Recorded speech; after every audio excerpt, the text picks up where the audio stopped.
What's going on, everybody? It's your boy Shellz. Welcome back to the show. This should be a good episode today. We're talking about UFC 202. It's happening this Saturday, 20th of August in Las Vegas at the T-Mobile Arena. This is a heck of a card to go through. So we're going to go through the main fights that I'm looking forward to this week. And we're also going to get to the main event, which I know you guys can't wait to hear my opinion on. Anyway, starting off, we got the first big fight of the night is the finale to the Fox Sports 1 prelims. It is Cody Garbrandt versus Takeshi Mizugaki. Now, I'm a big fan of Cody Garbrandt. Cody Garbrandt, when he stood up to Conor McGregor last season, instantly earned my respect. I love what he did the last fight. He knocked the blizzards off your man. Was it Almeida? I think it was. I can't remember what his name was, but it was so impressive to watch. He just absolutely obliterated the guy. Love what he's got in the game. I'm really looking forward to what he does in this match. I think Cody Garbrandt's the next champion of this division. I think he's going to knock out Dominic Cruz. He can knock out TJ Dillashaw. There's no one in this division that's safe from that guy. That guy's got two hammer fists for punches. And moving on to the main card, we're going to look at one fight before the co-main and main event is the Ricky Story Donald Cerrone fight, which should be an interesting one. Two guys that are good fighters. Donald Cerrone, of course, Cowboy. I like him a lot. I do feel like Cowboy's going to be the guy that's going to get through this about the best. Ricky Story's dangerous. I think I like what he brings to the table, but interesting to see what he'll do. I mean, Cerrone's dangerous on the ground and stuff like that. That's what I like about him. But I think it'll be a good fight, but it will nowhere near as good as both the co and the main event. Now, moving briefly on to the co-main event, because this is a huge co-main event, and I don't think anyone realizes how big this event is going to be. This is a huge fight. Anthony Rumble Johnson versus Glover Teixeira. Two great light heavyweights. Now, they're great light heavyweights, but they're not the best light heavyweight. These guys are basically vying for the chance to fight Daniel Cormier, but we all know Daniel Cormier is that fake-ass champion, and he's going to get his head knocked off by John Jones. John Jones comes back really soon by looks things. Hopefully that happens much sooner than we expect. Let's break down this fight. So, Anthony Johnson. I mean, obviously we know what Anthony Johnson brings to the table. He's got a cannon. He's got cannons for hands. I mean, those hands hit you clean. You're going to sleep. I don't care who you are. John Jones, Daniel Cormier, Teixeira, you're going to bed, my friend. Good night, sweet dreams. It's going to be an interesting fight. Now, the interesting part about the fight, I think, is the most dangerous part is the ground game, because I think Teixeira is a little more talented on the ground. He's going to be a bit more jiu-jitsu, and it's just about how he can wear down Anthony Johnson. We saw the previous fight with Daniel Cormier.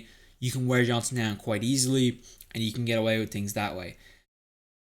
Both these guys' reach, I believe, is the same. Oh, no, sorry. Their height is the same. The reach is different.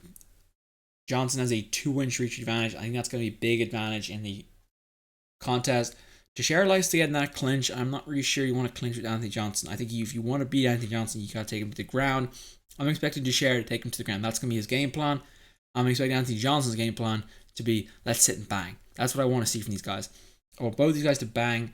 I want to see what both of them can bring to the table.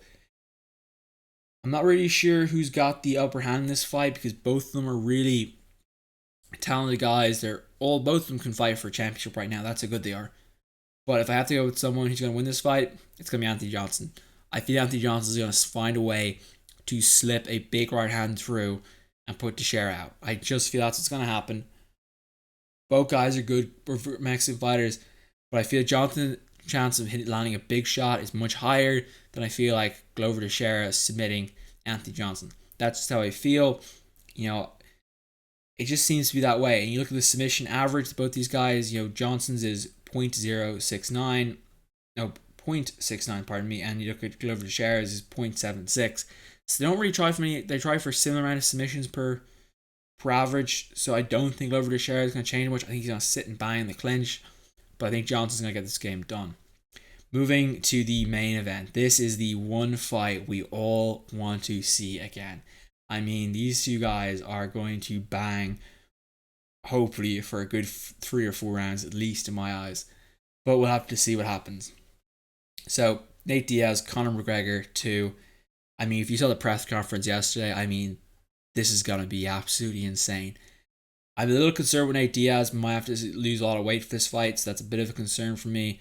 But with the fact that he's a 2-inch reach advantage, I feel is a huge advantage. I feel like Conor McGregor hasn't fought against someone with a reach advantage in quite a while. I know McGregor's brought in new guys and everything like that. but it is a bit of a difficult situation because Nate Diaz is going to be so technical with those boxing. But the real problem I think McGregor's going to find problems with is the ground game. We saw what happened when he went to the ground. McGregor got obliterated. We saw in the Chad Mendes fight, you've got to make sure you're ready for submission, or you got to be ready for to be on the ground. No, McGregor's role, it's a jiu-jitsu guy, but Nate Diaz is a whole different level. He's a black belt for a reason. I don't think Conor McGregor's a black belt, so that's a bit of a difficulty and a bit of a problem. And McGregor's got to find a way. McGregor's got to find a way to get this guy out of the ring quickly, because I don't think he's going to get Nate Diaz out. I think he's going to have to hope for a decision and potentially win that way. Now, the big talking point from the first fight, at least the point I talked from the first fight, was Conor McGregor saying, I use all my gas in 10 minutes in a 25-minute fight. That is a scary thing to think about. Why? Well, if you used 25 minutes energy in 10 minutes and you couldn't knock out Nate Diaz, what makes you think you're going to be able to get that energy to knock him out over 25 minutes? I mean, Diaz has an iron chin. That's the best way to put it. He is like built of iron. I don't think Diaz is going to go down. I think Diaz is going to keep going. I think Conor McGregor's only chance to win this fight is by decision. And that's what he's going to have to do. Now, the question is how is Conor McGregor's jiu-jitsu going up through the week? I think Nate Diaz is going to submit Conor McGregor. I really do. I think this is how the fight's going to end. I think McGregor is going to, I'm not sure how his fitness is going to last in the 3 or 4 rounds. I think he's going to try and knock Nate out quickly in maybe the 2nd or 3rd round and gasp it out. And, all it takes is Nate Diaz, get him to the ground once or twice. And I think that's one of the problems we see with McGregor's game. And I think if McGregor's on the ground, he's in big, big trouble. So, my prediction in this fight is Nate Diaz is going to lose this fight. Or no, pardon, Nate Diaz is going to win, I think. Nate Diaz is going to win in the 3rd or 4th round. But if McGregor is going to pull it off, it's going to have to be a decision. I cannot see McGregor not Nate Diaz out unless he gets some absolutely luck-defying kick or something that lands. I just can't see Nate Diaz losing. I feel like McGregor's best chance by decision or something else. I don't like there is zero chance McGregor submitting Nate Diaz. Like, let's put that out first of all. I do think Nate Diaz is a chance thing. I do think Nate Diaz is going to do damage to McGregor, and that's the one thing as well that's concerned is if Nate Diaz gets a few shots through the gap, anything can happen in this fight, man. That's the type of thing in the danger that can happen, and we expect to see some big shots. I'm not 100% concerned. I'm not 100% convinced this fight. I think this fight might not go the distance as well. I think this guy could end quickly. I think one of the fights between either Diaz, McGregor, or Johnson and Teixeira is going to end very quickly. It's going to be one shot, boom, game over, and it's going to be the end of the fight. Hopefully that doesn't happen. I want to see these guys go 3 or 4 rounds at least. I want to see the Teixeira fight go, or Johnson fight go as long as it can go. But at the end, they're my picks for this week. So if we go through them again, I want to pick Garbrandt to win. I'm going to pick Donald Cerrone, Johnson, and I'm going to pick Diaz.